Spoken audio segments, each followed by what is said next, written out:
নমস্কাৰ ছাত্ৰ ছাত্ৰীসকল ই কক্ষালৈ তোমালোকক স্বাগতম জনাইছো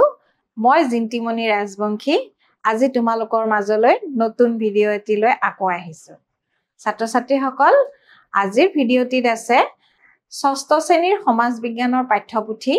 সমাজ বিচিত্ৰা স্বদেশ বিদেশৰ সমাজ পৰিচয় আৰু এই পাঠ্যপুথিখনৰ 8 নম্বৰ পাঠ আৰু 8 নম্বৰ পাঠটি আছে ভাৰতীয় সভ্যতাৰ আৰম্ভণি ছাত্ৰ-ছাত্ৰীসকল আজিৰ ভিডিওটিত আমি এই পাঠৰ 10 নম্বৰ তথা অন্তিম খণ্ডটি আলোচনা কৰিম ছাত্ৰ-ছাত্ৰীসকল আমি আগৰ খণ্ডবোৰত কি পঢ়িছো যে পাঠটিৰ কি আছিল ভাৰতীয় সভ্যতাৰ কথা পাইছিলো হৰপ্পা সভ্যতাৰ কথা পাইছিলো তাৰ পিছত আমি অনুশীলনীসমূহ আলোচনা কৰিছিলো নহয় নে আৰু দুটা অন্তিম অনুশীলনী আমাৰ বাকি আছিল অনুশীলনী 4 আৰু অনুশীলনী 5 আৰু আজিৰ ভিডিওটিত আমি অনুশীলনী 4 আৰু 5 আলোচনা কৰিম আহাচোন ছাত্ৰ ছাত্ৰীসকল অনুশীলনী 4 প্ৰথম প্ৰশ্নটো আছে ইউনিকৰ্ন কি ছাত্ৰ ছাত্ৰীসকল ইউনিকৰ্ন বুলি আমি শব্দ এটা পাইছিলো এই পাঠটোত হেতুনো কি উত্তৰটো আহাচোন চাও ইউনিকৰ্ন হৈছে হৰপ্পাৰ চিল মোহৰবোৰত দেখা যোৱা এশিঙীয়া জন্তু এবিধৰ প্ৰতিচ্ছবি ধাৰণা কৰা হয় যে এই জন্তুবিধ বাসিন্দাসকলৰ ধৰ্মীয় বিশ্বাসৰ লগত জড়িত আছিল ছাত্ৰ-ছাত্ৰীসকল ইউনিকৰ্ন হৈছে কি হৈছে হৰপ্পাৰ চিল মোহৰবোৰত উদ্ধাৰ হোৱা এটা এশিঙীয়া মানে জন্তু চিল মোহৰবোৰত দেখা গৈছিল আৰু হেতু এটা এশিঙীয়া জন্তু সেই জন্তুটোৰ নাম ইউনিকৰ্ন ৰাখিছে আৰু ধাৰণা কৰিছে যে এই জন্তুবিধ তেখেতসকলৰ মানে হৰপ্পাৰ বাসিন্দাসকলৰ ধৰ্মীয় বিশ্বাসৰ লগত জড়িত আছিল খ নম্বৰ প্ৰশ্নটো চিল মোহৰবোৰত কি কি জন্তুৰ প্ৰতিচ্ছবি দেখা গৈছে হৰপ্পাত উদ্ধাৰ হোৱা চিল মোহৰবোৰতনো কি কি জন্তুৰ প্ৰতিচ্ছবি দেখা গৈছে উত্তৰ চিল মোহৰবোৰত হাড় গৰু ভেড়া বাঘ আৰু হাতীৰ প্ৰতিচ্ছবি দেখা গৈছে যিবোৰ চিল মোহৰ উদ্ধাৰ হৈছে ছাত্ৰ-ছাত্ৰীসকল তাতে মূলত হাড় গৰু ভেড়া বাঘ হাতী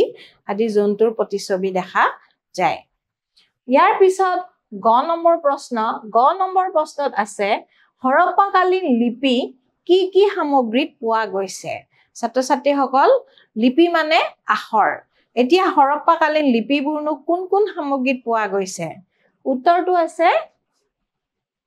হৰপ্পাকালীন লিপি মোহৰ তামৰ ফলি ব্ৰঞ্জৰ ফলি শিলৰ টুকুৰা পুৰামাটিৰ পাতৰ টুকুৰা আদিত পোৱা গৈছে হৰপ্পাকালীন লিপিবোৰ মানে হৰপ্পাকালীন আখৰবোৰ ক'ত পাইছে মোহৰত পাইছে তামৰ ফলিত পাইছে ব্ৰঞ্জৰ ফলিত পাইছে শিলৰ টুকুৰাত পাইছে আৰু পুৰামাটিৰ পাতৰ টুকুৰাসমূহত পোৱা গৈছে ছাত্ৰ-ছাত্ৰীসকল কি পোৱা গৈছে হৰপ্পাকালীন লিপি মানে হৰপ্পাৰ আখৰ লিপি মানে আখৰ 2 নম্বৰ প্ৰশ্ন তোমালোকক দিছে চমুটোকা লিখিবলৈ আৰু চমুটোকা কি দিছে যে হৰপ্পাৰ সময়ৰ ধৰ্মীয় বিশ্বাস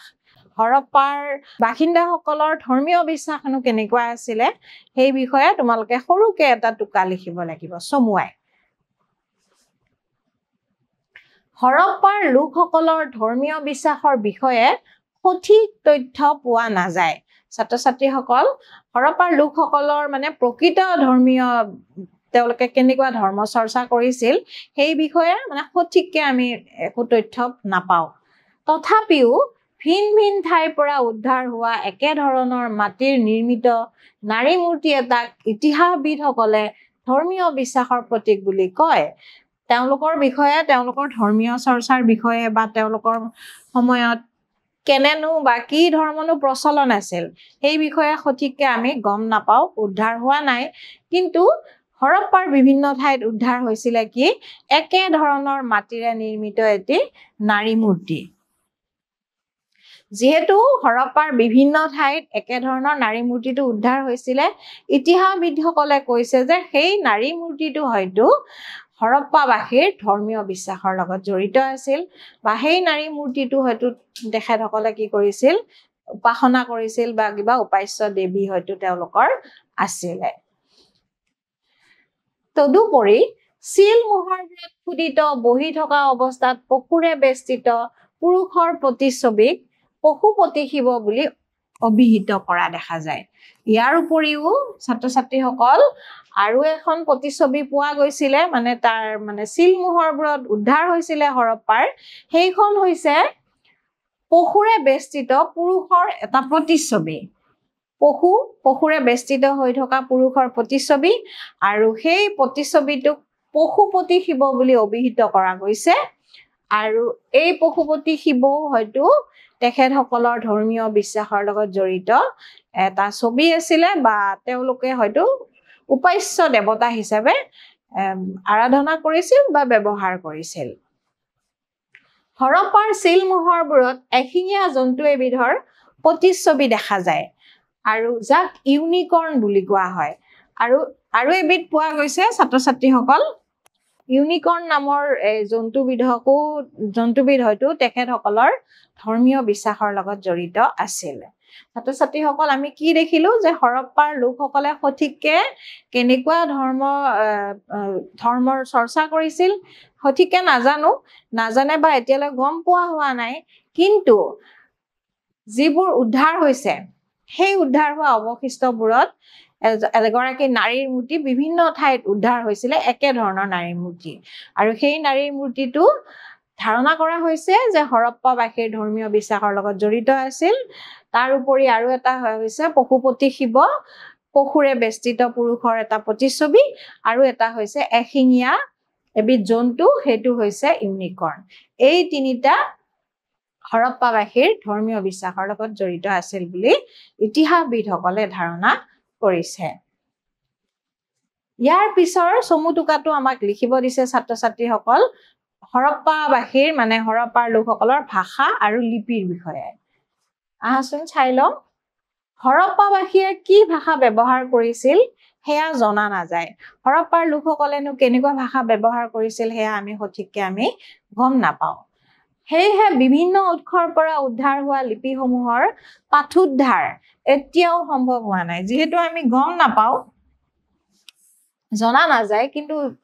যিবিলাক উৎসৰ পৰা উদ্ধাৰ হৈছে লিপিবোৰ সেইবোৰ পাঠোদ্ধাৰ কৰিব পৰা নাই মানে তাত কি লিখা আছে এতিয়ালৈ তাৰমানে বুজিব পৰা নাই কিন্তু ভাষাবিদসকল নিশ্চিত হৈছে যে তেওঁলোকৰ লিপিৰ আখৰবোৰ চিত্ৰলিপি আছিল কিন্তু ভাষাবিদসকলে এটা কথা নিশ্চিত হৈছে যে তেখেতসকলে যিবোৰ লিপি ব্যৱহাৰ কৰিছিল সেইবোৰ আছিলে চিত্ৰলিপি অৰ্থাৎ ছাত্ৰ ছাত্ৰীসকল চিত্ৰলিপিটো কি বস্তু যে ছবিক তেখেতসকলে আখৰ হিচাপে ব্যৱহাৰ কৰিছিল তাৰ মানে তেখেতসকলে হয়তো ছবিবোৰকে আখৰ হিচাপে ব্যৱহাৰ কৰিছিল যেহেতু তেখেতসকলৰ লিপিবোৰ এতিয়ালৈ পাঠোদ্ধাৰ কৰিব পৰা নাই ভাষাবিদসকল নিশ্চিত হৈছে যে তেখেতসকলে চিত্ৰলিপি ব্যৱহাৰ কৰিছিল চিত্ৰলিপি মানে ছবিক আখৰ হিচাপে ব্যৱহাৰ কৰা এতিয়ালৈ প্ৰায় 500 চিত্ৰলিপি উদ্ধাৰ হৈছে এতিয়ালৈ ছাত্ৰ ছাত্ৰীসকল প্ৰায় 500 চিত্ৰলিপি তেনেকুৱা মানে ছবিৰ আখৰ উদ্ধাৰ হৈছে আৰু তেখেতসকলে কেনেকে লিখিছিল বাক্যবোৰ সোঁফালৰ পৰা বাওঁফাললৈ ছাত্ৰ ছাত্ৰীসকল আমি এতিয়া কেনেকে লিখো বাওঁফালৰ পৰা সোঁফাললৈ কিন্তু তেখেতসকলে লিখিছিল সোঁফালৰ পৰা বাওঁফাললৈ তেখেতসকলৰ লিখাৰ ধৰণ বেলেগ আছিলে এই লিপিবোৰ মোহৰ তামৰ ফলি ব্ৰঞ্জৰ ফলি শিলৰ টুকুৰা পুৰা মাটিৰ পাত্ৰৰ টুকুৰা আদিত পোৱা গৈছে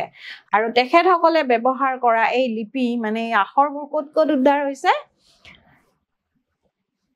তামৰ ফলি ব্ৰঞ্জৰ ফলি শিলৰ টুকুৰা পুৰা মাটিৰ পাত্ৰৰ টুকুৰা এইবোৰৰ পৰা তেওঁলোকৰ লিপিবোৰ উদ্ধাৰ হৈছে আৰু তেওঁলোকে কি ব্যৱহাৰ কৰিছিল ছাত্ৰ ছাত্ৰীসকল চিত্ৰলিপি আৰু তেনেকুৱা 500 বিধ চিত্ৰলিপি এতিয়ালৈ উদ্ধাৰ কৰা হৈছে এইখিনি আছিল তেখেতসকলৰ ভাষা আৰু লিপিৰ বিষয়ে এই দুটা ছাত্ৰ ছাত্ৰীসকল চমুটোকা আছিল ইমানখিনি লিখিলেই তোমালোকৰ হৈ যাব ইয়াৰ পিছত আমি আহিছো অনুশীলনী 5 অনুশীলনী 5তো তোমালোকক ঠিক তেনেদৰে কেইটামান প্ৰশ্ন দিছে 1 নম্বৰৰ ক প্ৰশ্নটো আছে হৰপ্পা সভ্যতাৰ বেছিভাগ ঘৰ কেনেকুৱা আছিলে হৰপ্পা সভ্যতাৰ বা হৰপ্পাবাসীৰ ঘৰবোৰনো কেনেকুৱা আছিলে আহাচোন চাও হৰপ্পা সভ্যতাৰ বেছিভাগ ঘৰ দুমহলীয়া আছিলে আমি পাই আহিছো যে তেখেতসকলৰ ঘৰবোৰ কেনেকুৱা আছিলে দুমহলীয়া প্ৰত্যেক ঘৰৰ লগত আছিলে শৌচাগাৰ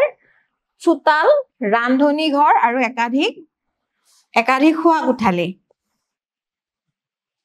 ঘৰবোৰ দুমহলীয়া আছিল প্ৰত্যেক ঘৰতে কি আছিলে শৌচাগাৰ আছিল ৰান্ধনী ঘৰ আছিল আৰু একাধিক খোৱা কোঠালি আছিলে আৰু ঘৰবোৰ কি আছিলে ইটাৰে সজা আছিলে ঘৰবোৰ কিহেৰে সাজিছিল ছাত্ৰ-ছাত্ৰীসকল হৰপ্পাৰ লোকসকলে ঘৰবোৰ ইটাৰে সাজিছিল ঘৰবোৰ দুমহলীয়া আছিল আৰু এই ঘৰবোৰত আছিলে শৌচাগাৰ ৰান্ধনী ঘৰ আৰু একাধিক খোৱা কোঠালি আৰু চোতাল আছিলে ছাত্ৰ-ছাত্ৰীসকল এটো আছিলে তেওঁলোকৰ ঘৰৰ বিষয়ে 6 নম্বৰ প্ৰশ্ন হৰপ্পা সভ্যতাৰ লিপিৰ আখৰবোৰ কেনেকুৱা আছিল ছাত্ৰ-ছাত্ৰীসকল হৰপ্পা সভ্যতাৰ লিপিৰ আখৰবোৰনো কেনেকুৱা আছিলে হৰপ্পা সভ্যতাৰ লিপিসমূহৰ পাঠোদ্ধাৰ এতিয়াও সম্ভৱ হৈ উঠা নাই আমি অলপ আগতে তোমালোকক কৈ আহিলো সমুটুকাত কৈ আহিছো যে তেখেতসকলৰ লিপিবোৰৰ পাঠোদ্ধাৰ কৰিব পৰা নাই বুজি পোৱা হোৱা নাই এতিয়ালৈ কিন্তু ভাষাবিদসকল নিশ্চিত হৈছে যে সেই তেওঁলোকৰ যিবোৰ লিপি আছিলে সেইবোৰ আছিলে চিত্ৰলিপি মানে ছাত্ৰ-ছাত্ৰীসকল ছবিক তেওঁলোকে আখৰ হিচাপে ব্যৱহাৰ কৰিছিল আৰু আমি পাইছো যে এতিয়ালৈ প্ৰায় 500 বিধ লিপি চিত্ৰলিপি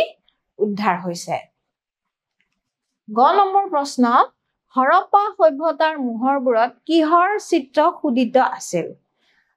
ছাত্ৰ-ছাত্ৰীসকল উত্তৰটো হৰপ্পা সভ্যতাৰ মোহৰবোৰত বিভিন্ন জন্তুৰ প্ৰতিছবি খোদিত আছিলে আৰু সেই জন্তুবোৰ আছিল ষাঁড়গৰু হেৰা বাঘ আৰু হাতী বিভিন্ন জন্তুৰ প্ৰতিছবি খোদিত কৰিছিলে আৰু জন্তুবোৰ আছিলে ষাঁড়গৰু ভেড়া বাঘ আৰু হাতী অনুশীলনী 5ৰ ছাত্ৰ-ছাত্ৰীসকল অন্তিমটো প্ৰশ্ন 1921 চনত কাৰ নেতৃত্বত মহেঞ্জোদাৰোত খনন কাৰ্য চলিছিল ছাত্ৰ-ছাত্ৰীসকল আমি গম পাইছো আমি পাঠটোতো পঢ়ি আহিছো যে মহেঞ্জোদাৰো সভ্যতা হৰপ্পাৰ সভ্যতা বহু পুৰণি কিন্তু আমি দেৰিকৈ গম পাইছিলো প্ৰথম যেতিয়া ব্ৰিটিছে ৰেলপথ নিৰ্মাণ কৰাৰ কাৰণে খনন কৰিছিল তেতিয়া হৰপ্পা চহৰখন উদ্ধাৰ হৈছিল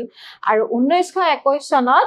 ৰাখাল দাস বেনাৰ্জীৰ নেতৃত্বত তেখেত প্ৰত্নতাত্ত্বিক আছিল এগৰাকী তেখেতৰ নেতৃত্বত খনন কাৰ্য হৈছিল আৰু কি হৈছিল